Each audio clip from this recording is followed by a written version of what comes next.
Hi, today I will be presenting on Seelig versus Infinity Broadcasting Corporation. It was decided in 2002 by the Court of Appeals. A little background before jumping into the case. Game shows were on the rise during the start of the new century.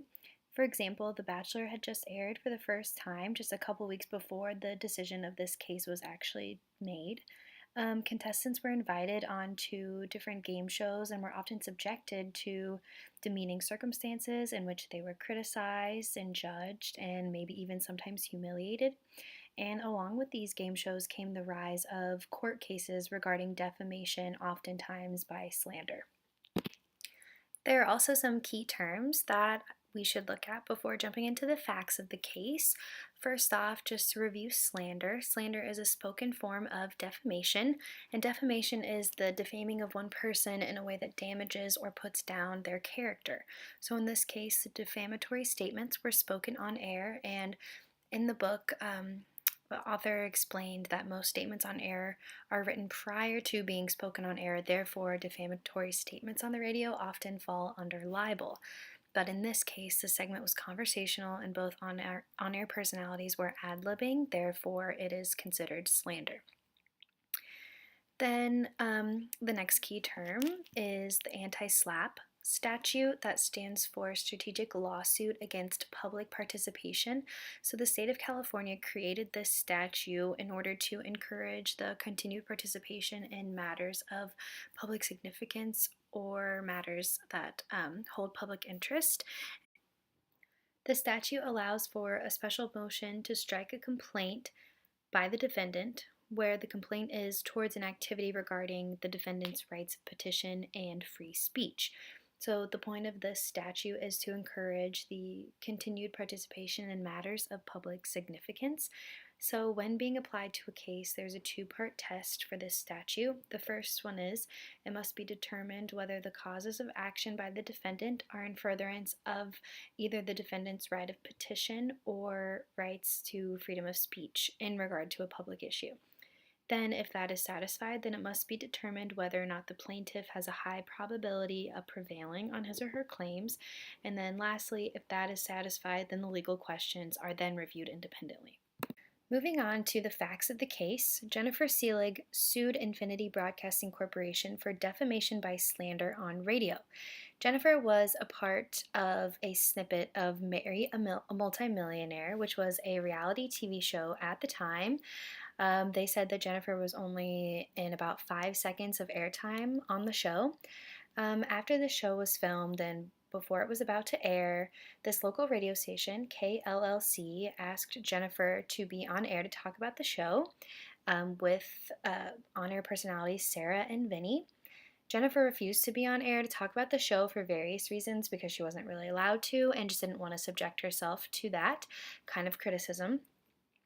And though she refused to be on air, Sarah and Vinny proceeded to talk about Jennifer on their radio show without using her name, and they used phrases such as, quote, local loser, unquote, and, quote, chicken butt, unquote.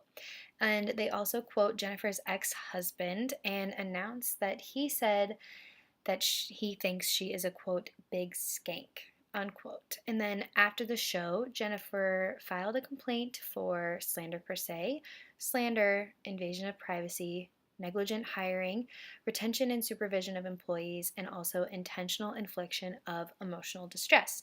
So the defendant, Infinity Broadcasting Corp., ordered a motion to strike the plaintiff's complaint as a SLAPP suit, as we talked about earlier. The trial court denied the motion, the defendant appealed, and then the case went to the Court of Appeals, and the Court of Appeals reversed the order, and the defendant won the case.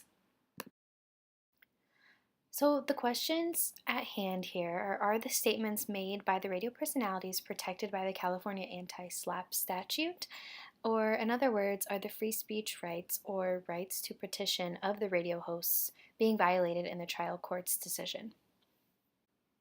Looking at the application of the California anti-SLAPP statute in terms of the trial court and the Court of Appeals. So the trial court denied motion to action by the defendant because the trial court found the defendant guilty of causes of action for 3 of the 5 charges that Jennifer brought to court. And those are slander per se, invasion of privacy, and negligent hiring, retention, and supervision of employees. So then the case went to the Court of Appeals.